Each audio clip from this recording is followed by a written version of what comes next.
سیدنا عمر فاروق رضی اللہ تعالی عنہ۔ نبی کریم صلی اللہ علیہ وسلم نے فرمایا، جس راستے پر عمر چلتے ہیں شیطان اس راستے سے ہٹ جاتا ہے۔ مسلمانوں کے دوسرے خلیفہ امیر المؤمنین سیدنا عمر بن خطاب رضی اللہ تعالی عنہ قریش کے ایک شاخ بنو عدی سے تعلق رکھتے تھے۔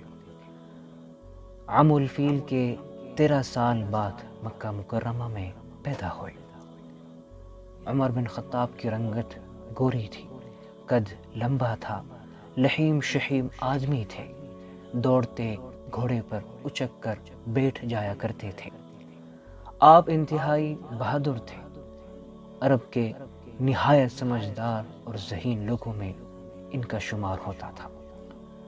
اگر کسی جگہ سفارش بھجوانی ہوتی تو انہی کو بھیجا جاتا تھا۔ آپ بچپن میں اونٹ بھی چرایا کرتے تھے۔ سیدنا عمر فاروق رضی اللہ تعالی عنہ بڑے متواضع اور بہت کم ہنسنے والے تھے۔ وہ اپنی تند مزاجی اور سخت گوئی کے لیے مشہور تھے۔ آپ کا شمار عشرہ مبشرہ میں ہوتا تھا۔ آپ کو متعدد موقعوں پر اللہ کے رسول صلی اللہ علیہ وسلم نے جنت کی بشارت سنائی ہے۔ رسول اللہ صلی اللہ علیہ وسلم کا ارشاد مبارک ہے، آپ نے فرمایا، اگر میرے بعد کوئی نبی ہوتے تو وہ عمر بن خطاب رضی اللہ تعالی عنہ ہوتے۔ جب اللہ کے رسول صلی اللہ علیہ وسلم منصب نبوت سے سرفراز ہوئے اور اسلام کی دعوت دینا شروع کر دی تو جن لوگوں نے اسلام کی شدید مخالفت کی ان میں عمر بھی شامل تھے۔ وہ مسلمانوں اور اللہ کے رسول صلی اللہ علیہ وسلم کے سخت دشمن تھے۔ اگر کسی کے بارے میں خبر ملتی کہ وہ مسلمان ہو گیا ہے تو اسے خوب مارتے۔ مسلمانوں پر ہونے والے اس ظلم و ستم کو دیکھ کر نبی کریم صلی اللہ علیہ وسلم کا دل بہت گھٹتا تھا۔ آپ کے دل سے یہ آہ نکلتی تھی کہ کوئی تو ہو جو اس ظلم و ستم کے آگے بند باندھے۔ یہ کام صرف 2 بندے ہی کر سکتے تھے، ایک عمر بن خطاب اور دوسرے عمرو بن ہشام یعنی ابو جہل۔ چنانچہ ایک دن اللہ کے رسول صلی اللہ علیہ وسلم نے یہ دعا کر دی، اللہم اید الاسلام بأحب الرجلین الیک عمر بن الخطاب او عمرو بن ہشام۔ اے اللہ، تیری نزدیک عمر بن خطاب یا عمر بن ہشام میں سے جو زیادہ محبوب ہے اس کے ذریعے اسلام کو قوت پہنچا۔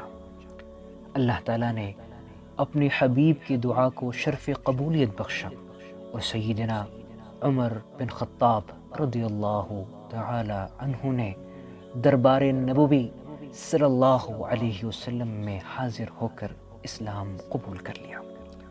ان کے اسلام لانے سے کفر کے صفوں میں کہرام مچ گیا، مسلمانوں کو عزت و توقیر ملی، اسلام کی شان و شوکت میں اضافہ ہوا۔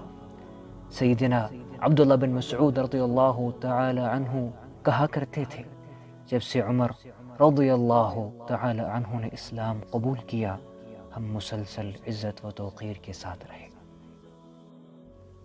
سیدنا عمر فاروق رضی اللہ تعالی عنہ کی بہت سی باتوں کو اللہ رب العزت نے پورا فرمایا، اور کئی مواقع پر اللہ تعالیٰ کا حکم اس طرح نازل ہوا جس طرح عمر ان کی رائے ہوتی تھی۔ ایک مرتبہ انہوں نے اللہ کے رسول صلی اللہ علیہ وسلم سے عرض کیا، اے اللہ کے رسول، اگر آپ مقام ابراہیم کو نماز ادا کرنے کے لیے خاص کر لیں، بعد ازاں قرآن کریم کی آیت نازل ہو گئی، وَاتَّخِذُوا مِن مَقَامِ إِبْرَاهِيمَ مُصَلًّى، اور تم مقام ابراہیم کو جائے نماز بنا لو۔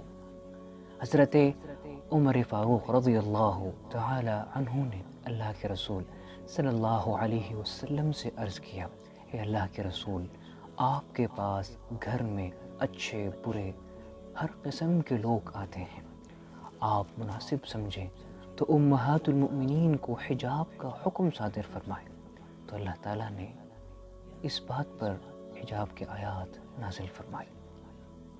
شراب کے متعلق ان کی خواہش تھی کہ یہ حرام ہو جائے، اس لیے ان کی یہ دعا تھی، اے اللہ شراب کے بارے میں واضح اور شافی احکام نازل فرما۔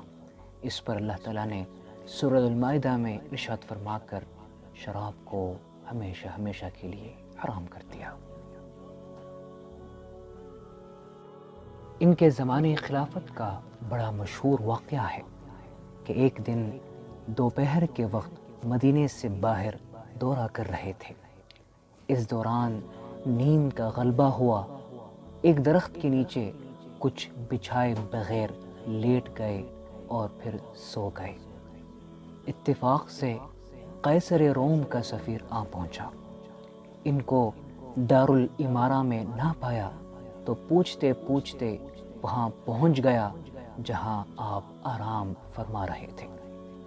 بے ساختہ اس کی زبان سے نکلا، میرا آقا ظلم کرتا ہے، اس لیے ڈر کے مارے پہرے کے بغیر کہیں نہیں رہ سکتا، مگر اے عمر تم نے عدل و انصاف کیا، اس لیے اطمینان سے سو رہے ہو، تمہیں کسی محافظ کی ضرورت نہیں۔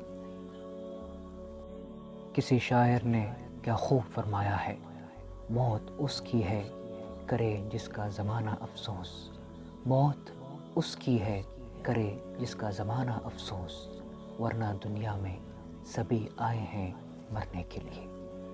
اللہ تعالیٰ امیر المؤمنین سیدنا عمر بن خطاب رضی اللہ تعالی عنہ کو اسلام اور ملت اسلامیہ کی طرف سے زیادہ سے زیادہ اور بہتر سے بہتر جزا عطا فرمائے، آمین۔